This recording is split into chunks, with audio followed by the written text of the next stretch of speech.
Hey everyone, it's Jeff here at Synthreo. Most MSPs I know spend hours prepping QBRs, right? They're gathering information from all these other systems and it's information overload. It would take hours just to read. The customer doesn't read it, doesn't drive any actionable insight for the customer, or for that matter, for the MSP. We built this to solve that. What you're looking at is our customer scorecard agent, and AMs or VCIOs can come here, enter their email address, they pick a client, and they click submit. What happens in the background is that one of our AI agents runs, and you see it here in our Builder platform.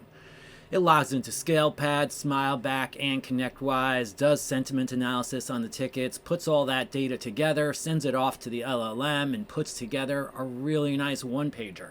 This is not about razzle and dazzle. This is about driving actionable insight, giving the AM and the customer something that they could actually focus on. We've got top risks, key strengths, a sentiment analysis, flagging some negative tickets, and some recommendations. This isn't reporting.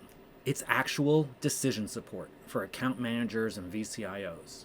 So if you want to be better prepared for your next client meeting, book a discovery call with us today.